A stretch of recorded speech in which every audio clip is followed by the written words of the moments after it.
அம்மா, உன்னோட கருணையாலையும் அன்பாலையும் தான் அம்மாக்கு போட்ட அம்மா வந்ததே தெரியாம போயிடுச்சு. உனக்கு கோடான கோடி நன்றி சாமி. இதே மாதிரி எங்களையும் அப்பாவோட சேர்த்து வச்சிரு.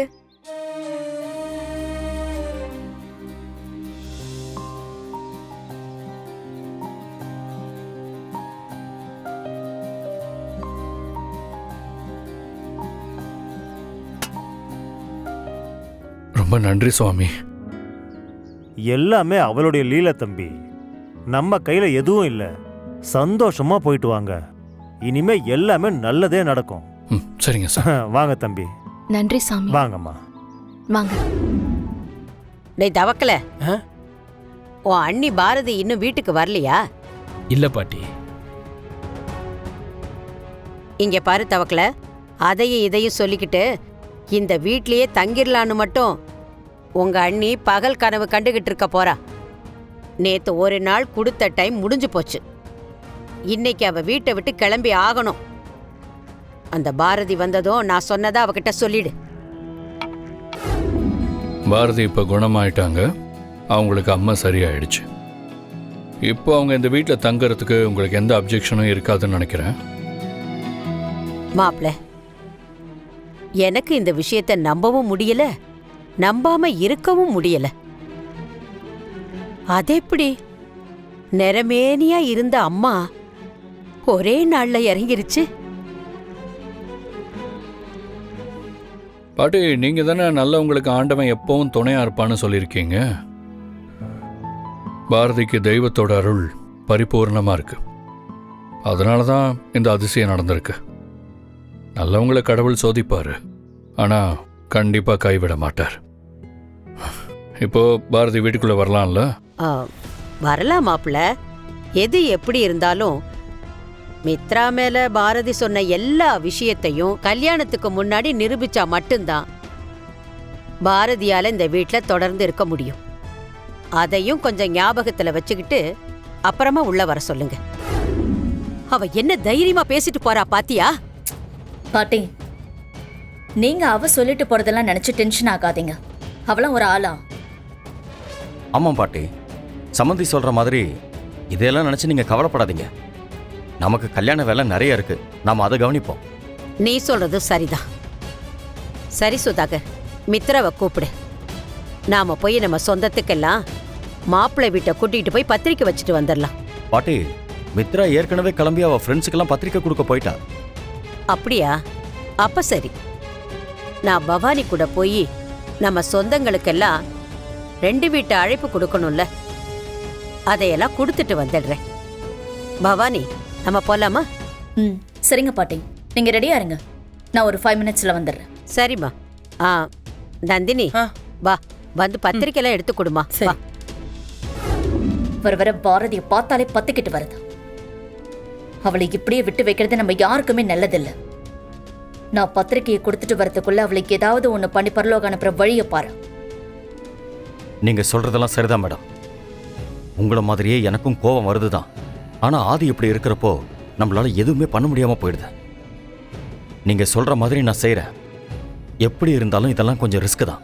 ரிஸ்க்னு நம்ம யோசிச்சுக்கிட்டே இருந்தா அவள் லெஃப்ட் ஹேண்ட்ல டீல் பண்ணிக்கிட்டு போயிட்டே இருப்பான். எதுவா இருந்தாலும் பண்ணு, நான் பாத்துக்கிறேன். அவ பேச்சு, நடவடிக்கை, பார்வை எல்லாத்துலயும் ஒரு ஆணுவம் இருக்கு. அவளை இப்படியே விட்டா சரியா வராது. வேலையை முடி. Okay madam. பவானி பாட்டி, போலாமா? நான் ரெடி பாட்டி, போலாம். சுதாகர், மிஸ் ஆயிடக்கூடாது. சரி மேடம், நான் பாத்துக்கிறேன். சரிங்க பாட்டி, போயிட்டு வாங்க.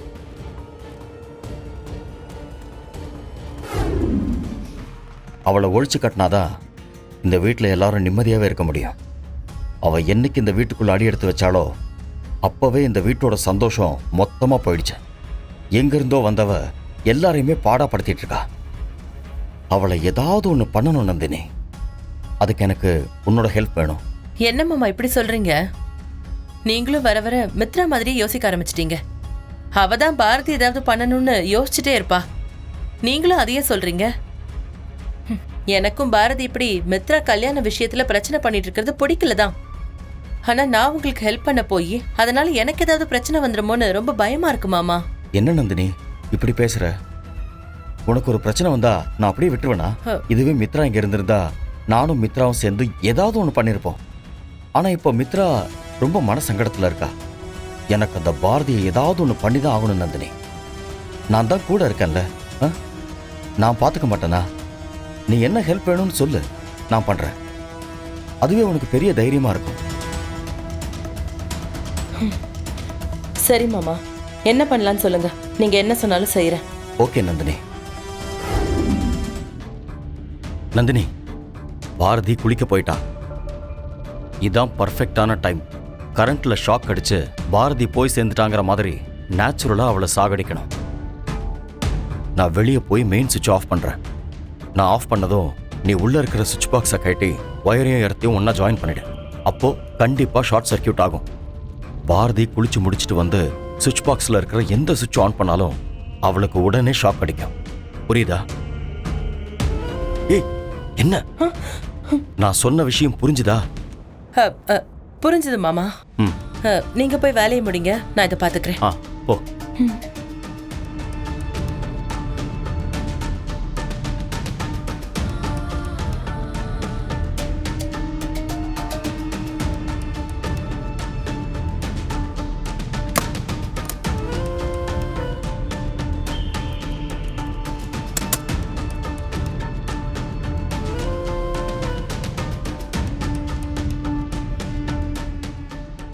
ஓகே.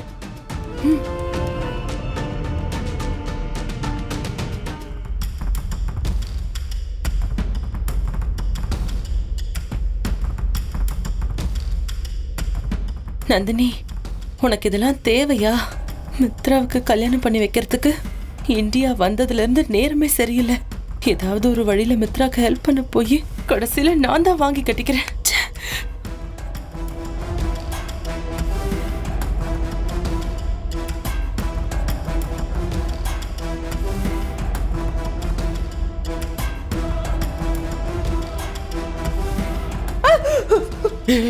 என்ன? ஏன் கத்துற? நான் தான் கத்தாம வேலையை பாரு. ஐயோ, நீங்க தானே மாமா. நான் யாரோ என்னமோன்னு ரொம்ப பயந்துட்டேன். சரி சீக்கிரம் வேலையை முடி. வந்துட போறா.